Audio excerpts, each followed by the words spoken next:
So, Darin, we're talking about the Housing Action Plan recently adopted by the city of Spokane Valley. Right. Part of that plan says the issue is, it looks like in the next 16 years, the city expects it will need about 6,600 new housing units. Mm-hmm.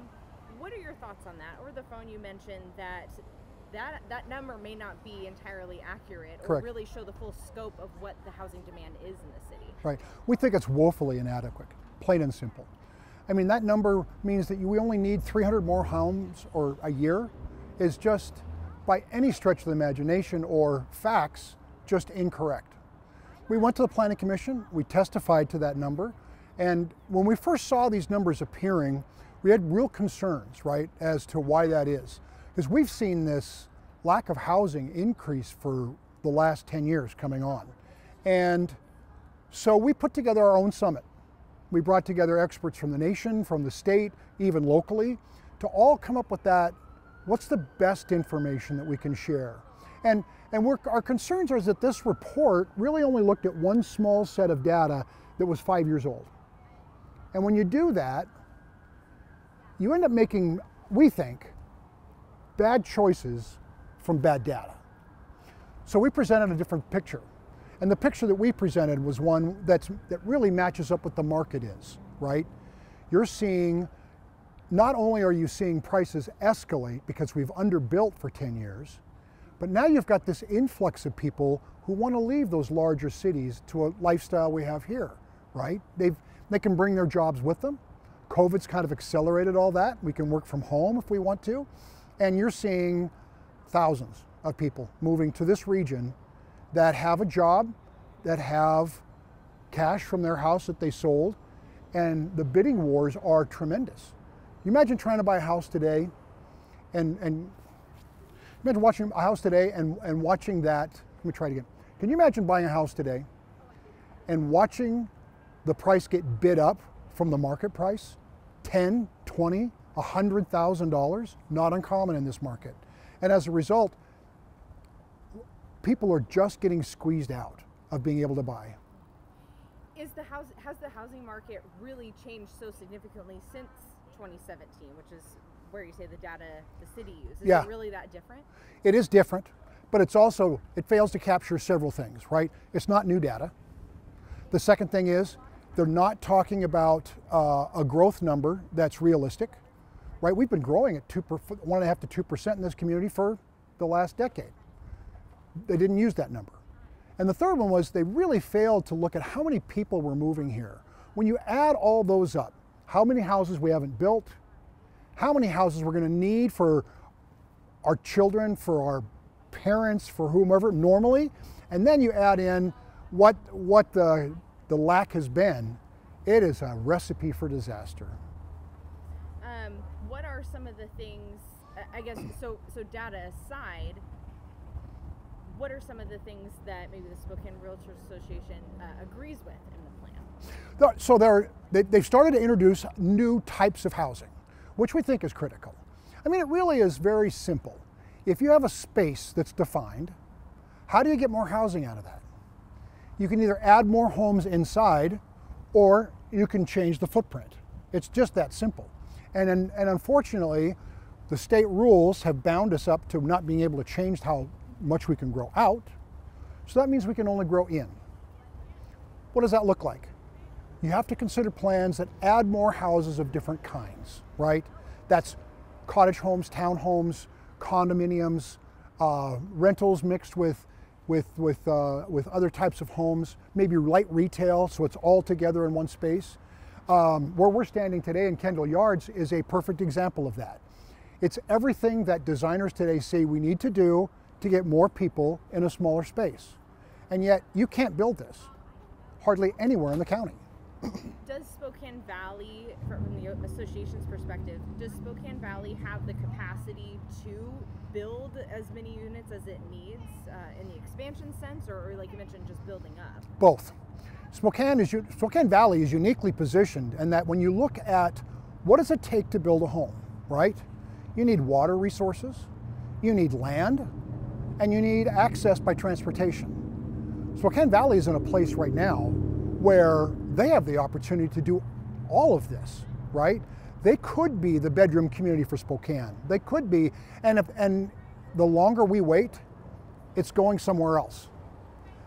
Right across the border in Coeur d'Alene, it is exploding. And what you're seeing today is those people in the last few years are starting to commute into the city and into the valley for jobs, but they live over in Idaho. They don't pay taxes, they don't buy gas, and yet they're enjoying those services here. And our fear is jobs often follow where people live. So not only are you going to see congestion on 90 keep getting worse, but soon those jobs that are here, those large stores that are here, those restaurants that are here, they may be relocating to where the new population centers are, and that increasingly is in Coeur d'Alene and Kootenai County.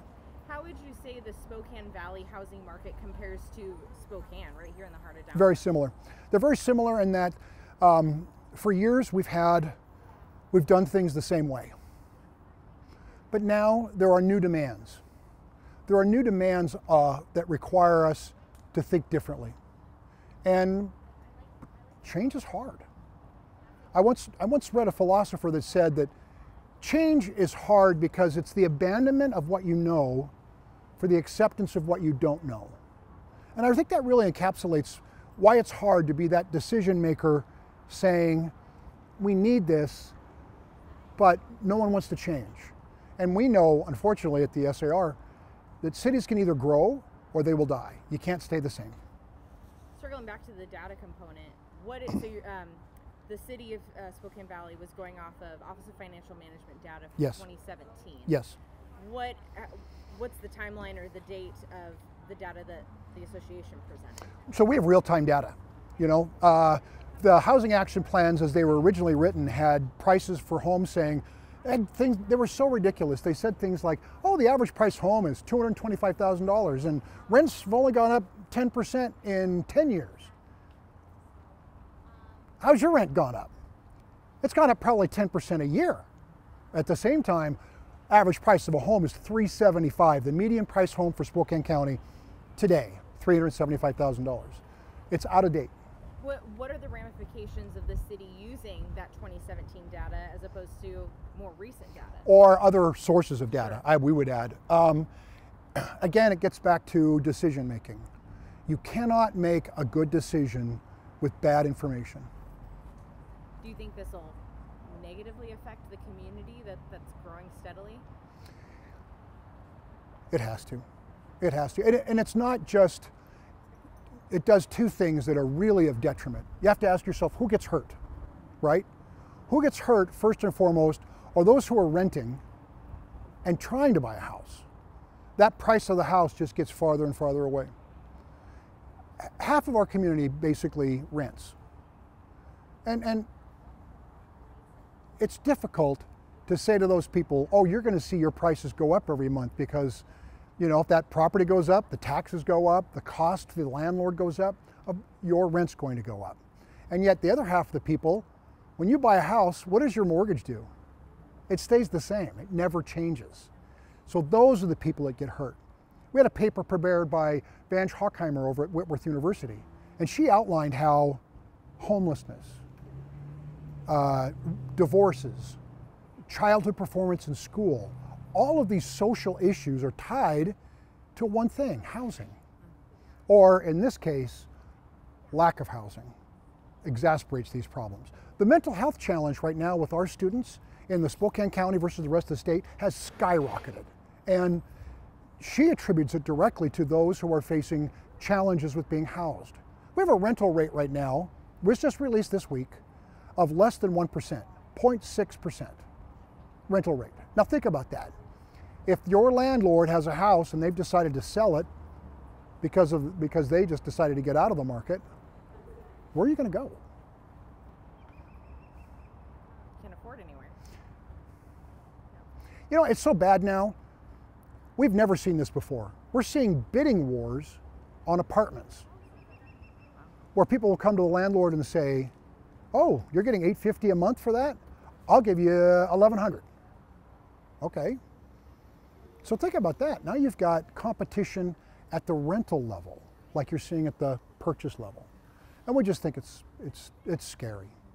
I don't come to say, based on what you're saying, I don't think maybe Spokane Valley is 100% the answer to our housing crisis. No. But do you think it's from what you're saying, is the city in a position to really, because of the space it has, take that aggressive approach to try and be the answer to the housing crisis? It could be. It could be for its own county. benefit. I mean, they could be for themselves. I mean, everybody, think about what we all want. We all want jobs. We all want better education. We all want an economic prosperity. We want personal wealth. All of those come with more housing opportunities, right? The average person in this town has made $150,000 in the last few years just in how much that home has increased in value. What does that mean? That means the number one source for equity in a home, the number one source to start a new business right now, equity in the house. So you think about that. It's the potential to start a job. It's the potential, and it's really one of those crazy 1 + 1 = 3. If you do well and I do well, we make a greater picture than if just one of us does well. Why do you think, sorry to wrapping up here, so Sure. Why do you think the city did not include the data, the evidence that the association They were provided? restricted. The terms of the grant from the Department of Commerce were restrictive on what data they could use. So we presented to policymakers a different number. We wanted them to include that, and they are considering them, but change is hard. So the housing plan, it's black and white, doesn't reflect the newest data. It doesn't they're reflect the restricted needs. from using It is woefully inadequate when it comes to what the need is for our region. So what can the city do to at least acknowledge it? I mean, Well, it's their reality. It's not like we're just saying a number. This is where they live. And for them, when they see housing prices increase and they look around and they see people who are suffering because of increases of rents, it is their condition. It is their reality. All our numbers did was just to show them what's happening in their community. so could that mean, I guess, would the association want to see maybe a change to the housing action plan? Yes. By acknowledging the other resources and data? Yes. I mean, think about it this way. If you're $200 short this month, that's a problem. If you're $2,000 short this month, that's a crisis. What I'm telling you is that our numbers show that the city is looking at a small budget problem when the reality is it's a big one. Last note, you had mentioned Spokane County, correct me if I'm wrong, you had said it's 32,000 housing units behind. Yes. Can you We're kinda explain 32,000 housing units short in the Spokane region in the last 10 years. And that was done by the same group that did the study for Spokane Valley, Echo Northwest. They produced that same number. And so, to us it was frustrating that they would consider this number, but not this number. where does Spokane Valley fit into that number? About 28% of, you look at growth-wise, Spokane Valley is about 28% of the county, and we are, so that's about, 8,000 homes are underbuilt. If that's their share. And we're talking specifically about Spokane Valley, but honestly, that's why this becomes such a regional issue, right? Where are people going to live and where are people going to work? And how are they going to get there? I mean, those are kind of the bigger picture questions. And right now we're raising our hand in alarm saying, hey, everybody, we're in a bind. Yeah. Just to make sure I understand, so if I try to break it down numbers-wise, Yep. the city is saying we need 6,600 in the next units in the next 16 years. Yep. The association is saying, no, we need more than that. What Yep. is that number? We've never set that number. These are numbers that we put together from other groups. But the reality is your need number you're already starting at a negative. And our need would easily be double, almost triple what we're seeing from, the idea that we need 300 homes a year, you could sell, in the Spokane Valley, you could sell the entire 6,000 homes in a year. It's that half of all renters right now in Spokane County want to buy a house, but they can't find a home. we're at the lowest level of inventory in the history of Spokane County. And at the same time, they're bottling up those apartments where people are trying to get in. Does that make sense? Yeah, yeah. So it's a real logjam. Yeah. Okay, so you can say the need is maybe 2-3 times more than what the city's plan says. If you add it all together, I'm no expert, but the numbers that we've seen show that the projections being used are woefully inadequate. And where are you getting those numbers? Who are some of the... I can send you the report. Sure, that'd be awesome. They were, I mean, everyone had a different part of the pie. Economists from Eastern Washington University. Yep. We had Jim Frank, who talked about housing numbers and how much of the market has shifted from Spokane County to Kootenai County. We had National Association of Realtors, National Home Builders. We had Jim Young with the Washington Research Policy Center, Washington Housing Research, I got to remember back and look at that. University of Washington. Yeah. Okay. Yeah, we had all those experts, and it's still available online if you want to look at it. I think that hits it on the head. But think about that number. Yeah. A house you could buy 2015 for $179,000. Today, costs you $375,000. That's a 29% increase in just 1 year. It's doubled in 5 years, and it's increasing at an increasing rate. So when people ask me how high is it going to go,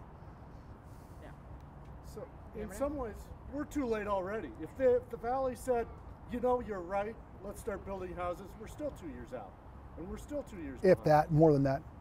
We It can't took us get 10 lumber years. anymore. It took us 10 years to get into this mess. They mentioned in the plan a directive from the city asking developers and contractors to build homes faster. Mm-hmm. How can you do that? I mean, I feel like that industry is already behind and trying to catch up with the demand. How does the city even see? I don't know if you can even speak to that, but what? I don't know. That's a good question, and I don't know why. I don't know if you can speed up the construction. Construction's construction, right? Can I hammer faster? Okay, I don't know if that's a realistic, but I think if you're hearing that, it's because they're starting to recognize the urgency, right? And that's the point we've been trying to make all along, is that this is an urgent crisis. We need to get after it today. We should have done it 10 years ago, but we need to start today. Is this something that the city of Spokane here has also been made aware of? By the Yes, association? we're at the same level of conversations with the city.